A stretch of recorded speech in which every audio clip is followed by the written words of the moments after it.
Hi అండి, welcome to my channel. ఈసారి నాట్య వినాయకుడిని తయారు చేయడం కోసమని కార్డ్బోర్డ్ తీసుకొని దాన్ని సపోర్ట్ కోసమని ఇలా అన్నీ తయారు చేపించి తీసుకొని వచ్చానండి ఇంటికి. అలాగే తయారు చేశాను వినాయకుడిని. చాలా టైం పట్టింది. నా చిన్నప్పటి నుంచి కూడా నేను, మా అక్క, మా తమ్ముడు అందరం కలిసి వినాయకుడిని తయారు చేసేవాళ్ళమండి. నాకైతే మా అక్కే ఇన్స్పిరేషన్ అనమాట.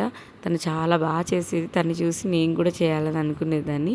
2018 నుంచి అయితే మాత్రం రెగ్యులర్గా నేను మాత్రం ఖచ్చితంగా వినాయకుడిని చేస్తాను. వెరైటీగా ఒకసారి చేసిన మోడల్ ఇంకోసారి చేయను అనమాట. ఈసారి నాట్య గణపతిని ఎలుక మీద ఉండి చేస్తున్నట్టు నాట్యం తయారు చేశాను. పెళ్ళైన దగ్గర నుంచి కూడా మా హస్బెండ్ నేను కలిపి తయారు చేస్తామండి ఈ వినాయకుడిని. ఆయన సపోర్ట్ చాలా ఉంది. చూసారు కదా నాట్యం చేస్తున్న వినాయకుడు. దీనికి మొత్తం కూడా గంధంతోనూ కుంకుమతోనూ నేను మొత్తం రెడీ చేస్తాను అనమాట. నెక్స్ట్ వీడియోలో అదంతా కనబడుతుంది. ఎలా ఉందో చెప్పండి. మనం చిన్నప్పటి నుంచి ఇలా తయారు చేయటం వల్ల వినాయకుడిని మనమే తయారు చేసుకోవాలనే ఫీలింగ్ నాకు ఎక్కువ ఉంటుంది.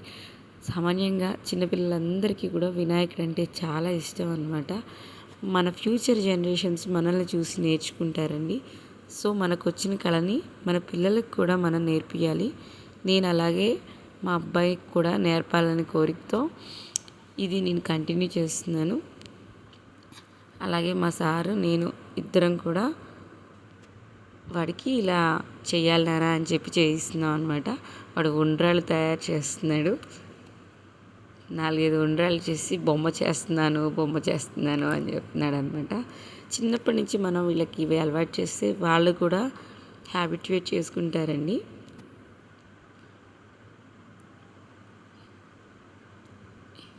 ఇదిగోండి, మొత్తం డెకరేషన్ చేసిన తర్వాత ఇలా వినాయకుడు వచ్చాడనమాట.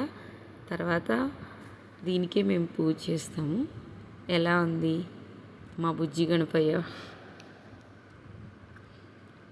మా ఇంట్లో మా బుజ్జి గణపయ్యకి మా గణపయ్య కూడా పూజ చేస్తున్నాడు అనమాట. వెరైటీగా.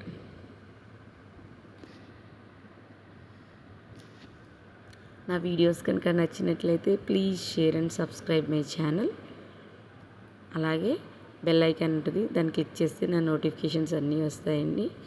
సో అందరూ కూడా ఆయురారోగ్యాలతో అష్టైశ్వర్యాలతో ఉండాలని కోరుకుంటూ మీ RRR creations Roopa. Thanks for